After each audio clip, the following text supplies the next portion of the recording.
Database আমরা কেন ব্যবহার করব? আমরা ডেটাবেস সম্পর্কে জানতে হলে ডেটাবেসের সংজ্ঞাটা আগে জেনে নিই। পরস্পর সম্পর্কযুক্ত এক বা একাধিক ডেটা ফাইলের সমষ্টি হলো ডেটাবেস।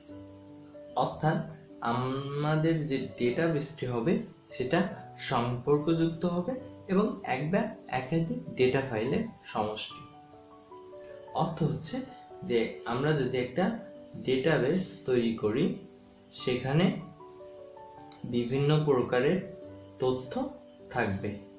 এটাকে যদি এক বা একাধিক বলা হয়েছে, এই জন্য ধরো একজনের নাম আর আরেকজনের নাম হচ্ছে এস, আরেকজনের নাম টি। তাদের যদি ইনকামের কথা বলা হয়, তাহলে ধরো ইনকাম,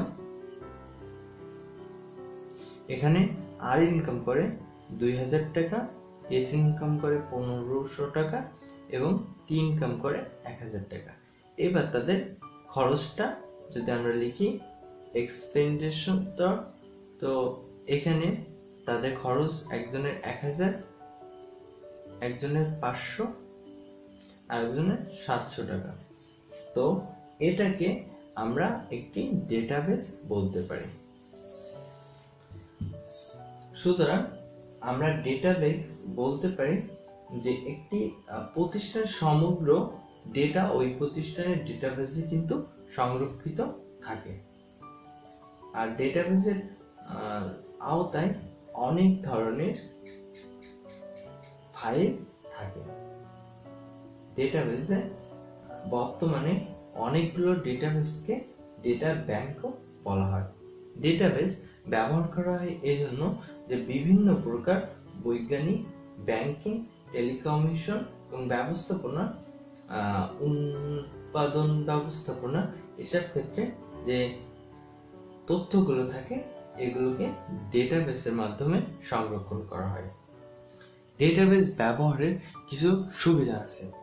সুবিধার মধ্যে 1 নম্বর হচ্ছে অতি দ্রুত ডেটা উপস্থাপন করা যায়।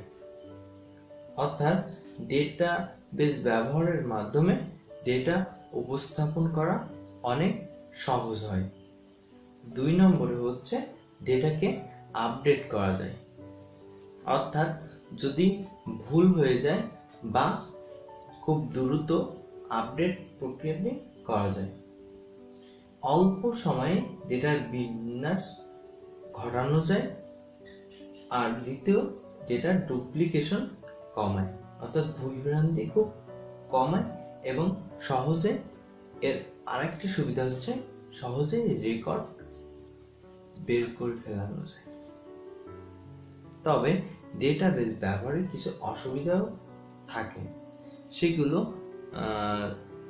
মধ্যে সর্বপ্রথম হচ্ছে ডেটাবেস বাস্তবায়ন হলো ব্যয়বহুল এবং এর জন্য দক্ষ, অভিজ্ঞ লোকের প্রয়োজন। ডেটাবেসের নিরাপত্তা ব্যবস্থা খুব জোরদার না করতে পারলে এটা কিন্তু প্রতিষ্ঠানের আর্থিক ক্ষতি এবং সুনাম অনেকভাবে নষ্ট করে ফেলতে পারে। তো ডেটাবেস ব্যবহার কি জন্য করব? কারণ হচ্ছে যে ডেটার ব্যবহারগুলো আমাদের খুব সহজে আমরা ডেটা আপডেট করতে পারবো, খুব সহজে আমরা ডেটার রেকর্ড ব্যবহার করতে পারি এবং অল্প সময়ে আমরা ডেটা উপস্থাপন করতে পারি। এর জন্য আমরা ডেটাবেস ব্যবহার করব।